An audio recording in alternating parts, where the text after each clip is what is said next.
الحمدللہ الحمدللہ رب العالمین والعاقبۃ للمتقین والصلاة والسلام علی رسولہ النبی الکریم اما بعد فاعوذ باللہ من الشیطان الرجیم بسم اللہ الرحمن الرحیم الذی خلق الموت والحیاة لیبلوکم ایکم احسن عملا صدق اللہ العظیم وبلغنا رسولہ النبی الامین المتین المبین المعین الکریم ونحن علی ذلک لمن الشاہدین والشاکرین والذاکرین والحمدللہ رب العالمین۔ نبی محتشم صلی اللہ علیہ وسلم کے بارگاہ میں جھوم کر درود شریف پڑھیں۔ اللہم صلی علی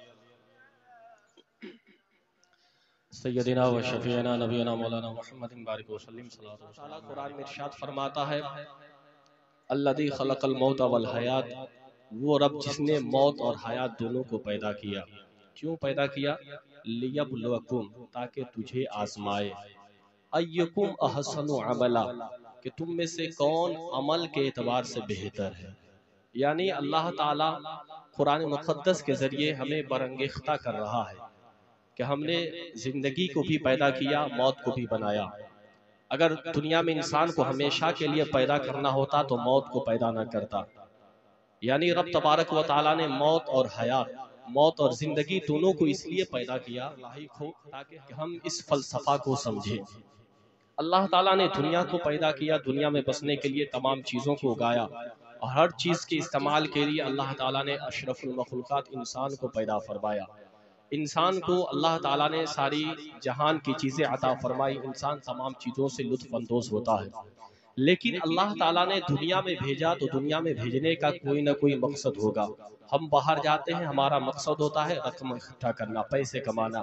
اللہ نے دنیا میں بھیجا، دنیا میں بھیجنے کا کوئی مقصد ہوگا۔ اللہ نے اس لیے نہیں بھیجا کہ ہم روزی روٹی کمائے، کھائے پیے، پوری زندگی بسر کر لے، نہیں۔ قرآن مقدس میں اللہ ارشاد فرماتا ہے وَمَا خَلَقْتُ الْجِنَّ وَالْإِنسَ إِلَّا لِيَعْبُدُونَ، ہم نے جنات اور انسان دونوں کو اپنی عبادت کے لیے پیدا کیا۔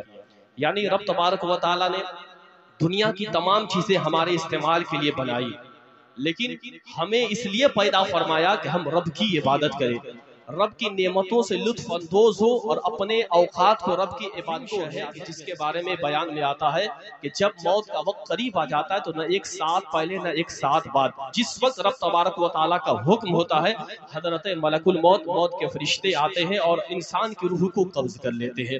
موت کے عالم میں جس وقت انسان کی روح قبض کی جاتی ہے اس وقت کی سخت بہت ہی درد و کرب کے ساتھ جسم میں ایک کانٹے دار درخت ہے، اور وہ کانٹے دار درخت انسان کی روح ہے، انسان کی موت ہے۔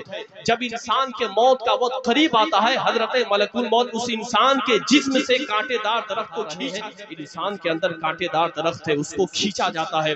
دنیا میں ہمیں ایک کانٹا چبھ جاتا ہے، اس کانٹے کی تکلیف اتنی ہوتی ہے کہ ہم کراہنے لگتے ہیں، ہم چلانے لگتے ہیں، لیکن ایک انسان کی موت نکلتی ہے، اس کی روح پرواز کر جاتی ہے۔ ہم نے اپنی آنکھوں سے دیکھا کہ کوئی انسان ہاتھ پیر کو نہیں مارتا، انسان خاموشی کے ساتھ رہتا ہے، ایک دو ہچکیاں آتی ہیں، انسان کی روح پرواز کر جاتی ہے۔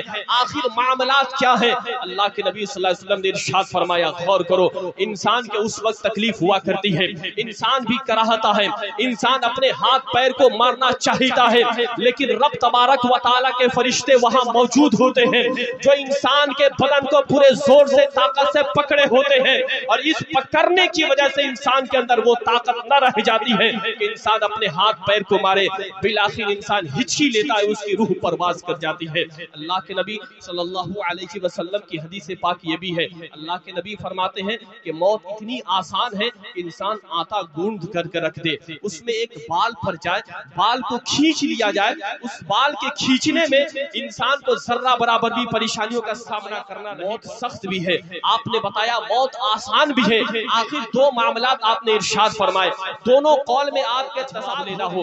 سورہ یوسف کی تلاوت کرو، سورہ یوسف کی تلاوت کرتے ہیں، سورہ یوسف کی تلاوت ایک مرتبہ نہیں 10 مرتبہ تلاوتیں کر لیتے ہیں۔ انہیں سمجھ میں اللہ کے نبی سے فرمایا یا رسول اللہ، آپ موت کی سختی کو بیان کرتے ہیں، یہ بھی فرما رہے ہیں موت آسان بھی ہے، آخر اس کا معاملہ کیا ہے، اس کا معمہ کیا ہے؟ اللہ کے نبی نے فرمایا اس سوال کے جواب لینا چاہتے ہو 12ویں پارے کے سورہ یوسف کی تلاوت کرو۔ میں نے کئی مرتبہ پڑھ لیا لیکن مجھے سمجھ میں نہیں آئی، میں کچھ سمجھ نہیں پایا، آخر چلو